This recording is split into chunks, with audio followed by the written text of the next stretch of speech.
Mike Frankel, CageMinds.com. We got on the hot seat Tim Sosa. Thanks for joining us. RFA 18, September 12th. Zac Riley. How are you feeling first off? I feel great, man. I just been busting my ass, and yeah, I feel great. Yeah, just a little bit tired but overall, I feel strong. My weight's good. Just ready to do this. Coming off of a win over Alan Lerma, you called in the first round TKO. You did what you wanted to do. How happy are you coming off of that victory? I feel it was it was definitely exciting. I got a little bit.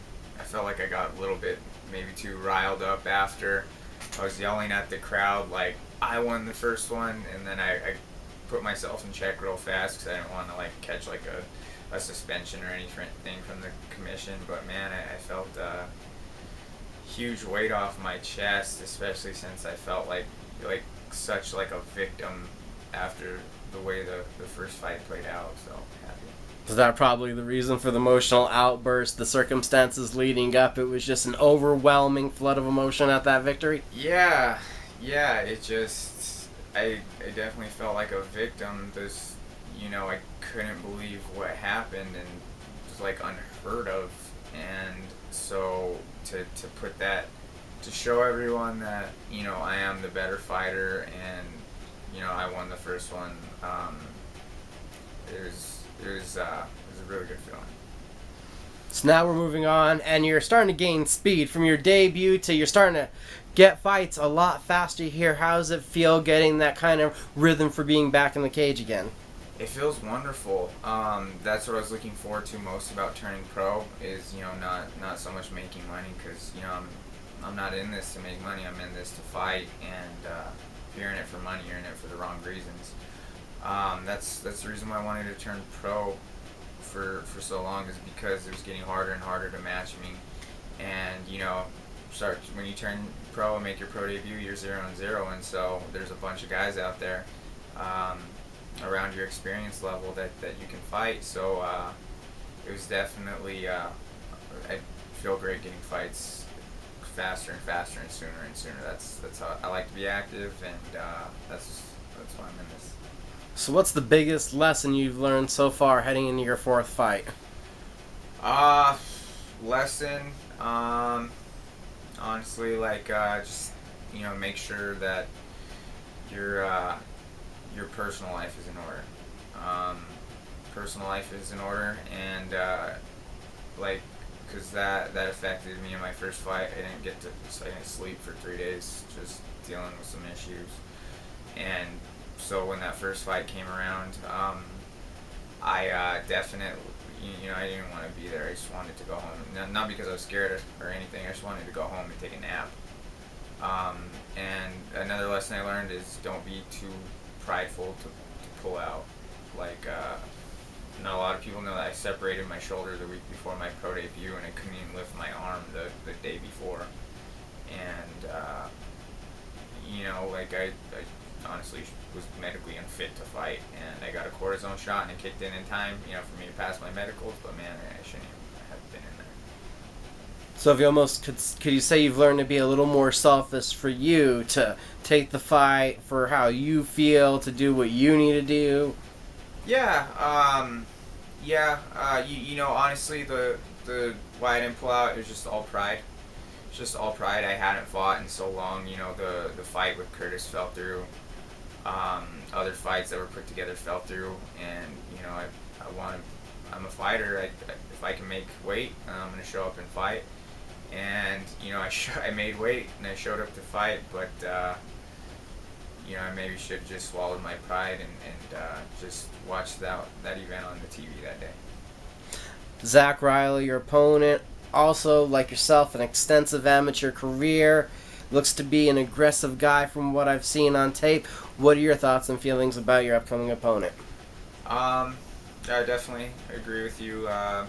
He looks like he likes to come at you and throw leather. I feel like he throws a little bit kind of like Vanderlei and Pride, just swinging wild hooks. Supposed to be a good grappler. Uh, but as far as Zach goes, I feel I'm better. And this, not even talking shit. I'm just, I just feel like I'm better. And looking forward to just, showing that instead of just saying that. So, pretty sure you're saying that you're better than him everywhere. So, what do you think is what is the difference between the two of you guys as fighters? I'm, I'm a good grappler. He's a good grappler, but I feel like an advantage I have over pretty much everyone that I face, and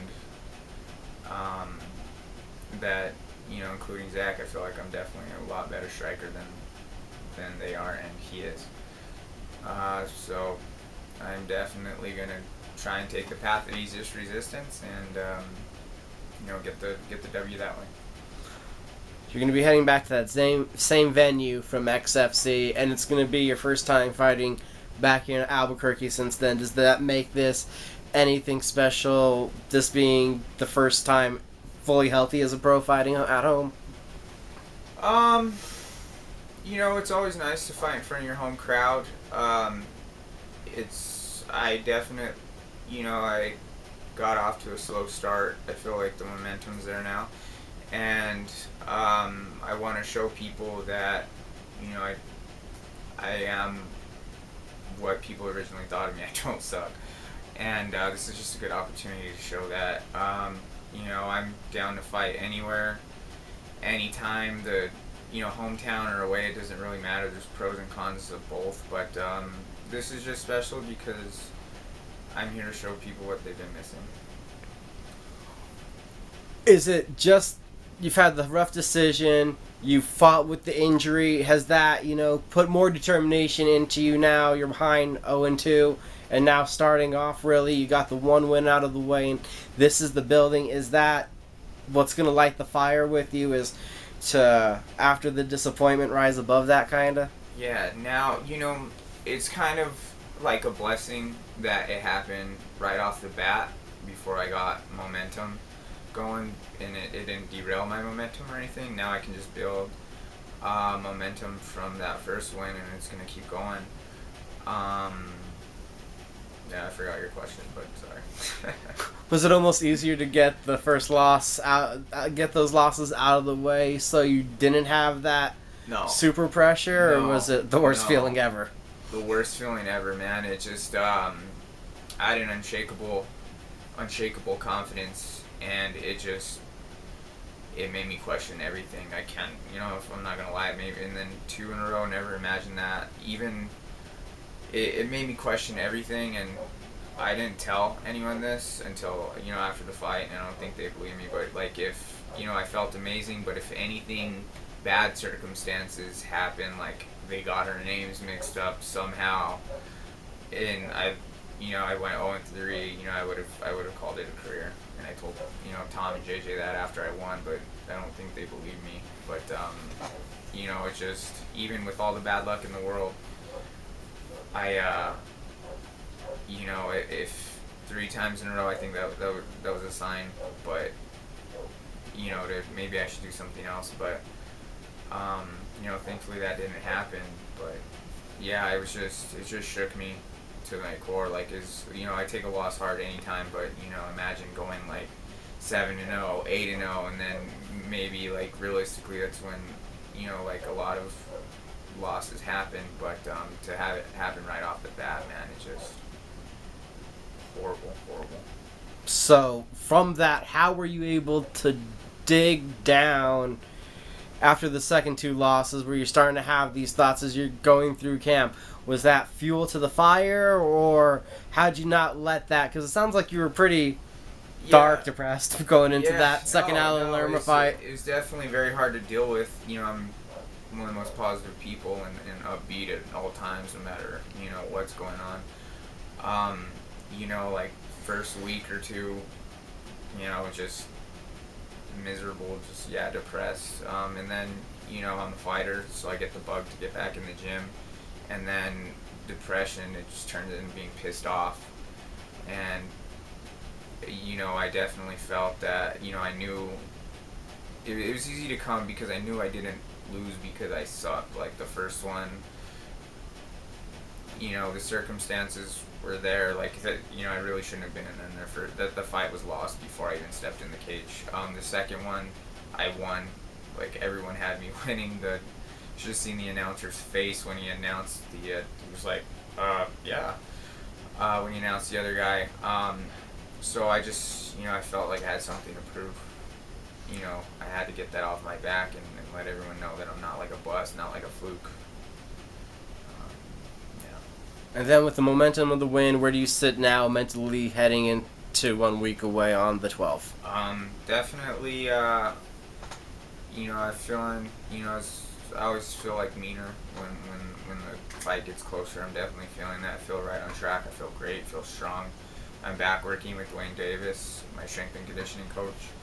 I just very, very motivated, very focused, feeling a little bit mean. Just right on track to get another W and an impressive one at that. So. And then what's it like with the gym atmosphere right now?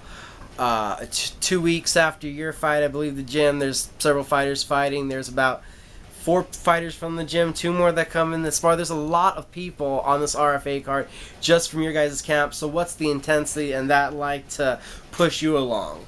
The intensity's always there. It's there right now. However, it's like a controlled intensity. Everyone's in there to push each other, and that's what's happening. But there's no injuries happening. No one's getting hurt or no cuts happening. It's just very positive, very very supportive, very intense and focused environment, and definitely very supportive. Everyone's there for everyone right now, so it's a good time to be right now. Definitely.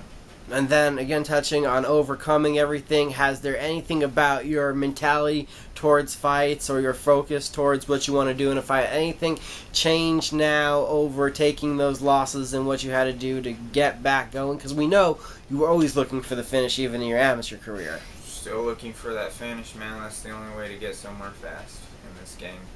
I'm just definitely, you can't, it just... All that it really did is reinforce how just unpredictable this sport is, even, outside of the ring.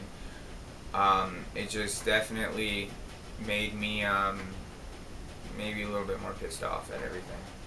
Just, made me want to prove myself even more, and then, for those people that wrote me off or starting to write me off or just think I was a fluke or a bust or I'm not what I'm out to be. It's just I'm definitely out to prove them wrong and get where I want to go. I'm ready to get where I want to go. So.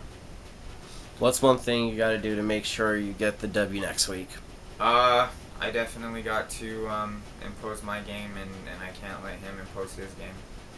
As vague as that sounds, it's as simple as that sounds as well. So. And then, for the fans, how can they keep following you, keep in touch with you? Facebook me at, Tim Sosa, not hard to find. The one with the silly profile, to say the least. And on Instagram and Twitter at The Real Tim Slice. And then, any people you need to thank? I actually especially want to thank Dwayne Davis, my strength and conditioning coach, and Dr. Futek at Sunbear Chiropractic. They've done wonders for me for this fight. And my lawyer, Gilbert Arzolo, thank you for everything you do for me. And my family, my coaches, my friends, and my teammates, thank you all very much. I appreciate everything you do. RFA, September 12th. We'll see you guys at the Albuquerque Convention Center.